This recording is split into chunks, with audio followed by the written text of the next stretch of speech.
I mean, come on, y'all. Bacalajitos, okay?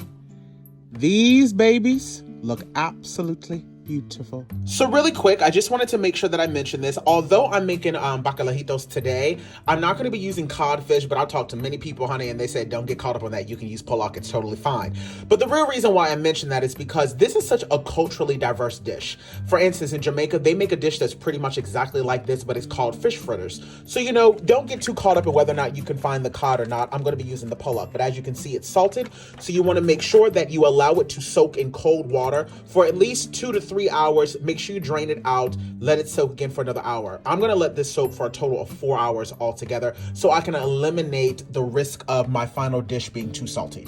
So this fish has now been soaking for about 4 hours. Like I said, periodically I change out the water. What I'm gonna do now is I'm gonna put it into a pot of boiling water and I'm gonna allow this to boil for about 10 minutes and then after that, drain it off and then let it cool off. Alrighty, this has been boiling for 10 minutes, so now we're just gonna go on ahead and pour this off, and then we're gonna shred up this fish and then allow it to cool off. You know, some people do reserve the liquid from this in order to make the batter, but I don't do that because baby I already got high blood pressure as is, so I can't be doing all that. All right, y'all, let's get these bacalajitos put together. In this large bowl, I have 2 cups of all-purpose flour. I'm gonna add in 1 tablespoon of baking powder. I'm also going to add in 1/4 of a cup of chopped onions. I'm gonna add in 1/4 of a cup of some freshly chopped cilantro. I'm gonna add in a 1/2 cup of some diced green bell pepper. I'm gonna add in a 1/2 cup of red bell pepper. I'm also gonna add in 2 tablespoons of fresh sofrito. I'm also gonna add in 1 pack of sazon. I'm also gonna add in about 1 to 2 teaspoons of some black pepper. Now I'm gonna go on ahead and give this a little mix before we start to add in all of the fish. I don't know why, this is just how I saw my friend's mother do it, so I am just following suit. This is how she did it, so this is how I'm doing it, okay? Now I'm gonna go on ahead and add in all of that delicious fish. And then I'm going to add in 1.5 to 2 cups of warm water. Let me go ahead and put in that other cup of water. Altogether, that's 2 cups.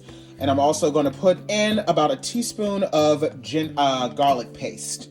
Let me give this a good mix around.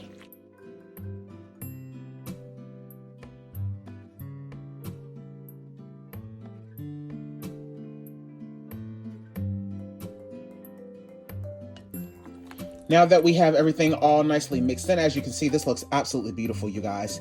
It's thin, but also thick at the same time. This is exactly what you want. So now we're just gonna wait for the oil to get up to temp to 350 degrees, and then we're gonna fry these bad boys off.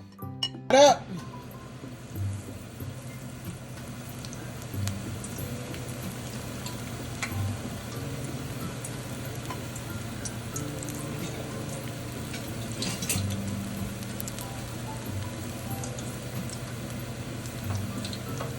Once you see that it's starting to crisp up around the edges, that's when you'll flip it.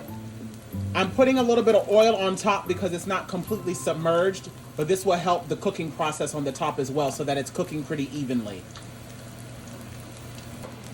You guys, the smell in this house right now, it smells so amazing. As you can see, it's browning beautifully at the bottom, so that means we can go on ahead and flip this bad boy over. And look at that. My God. And just let it finish frying, honey.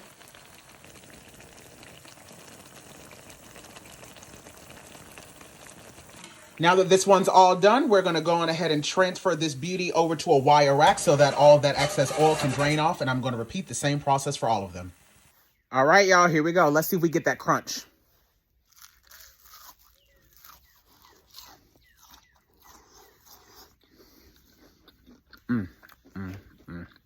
You know what? It's bomb.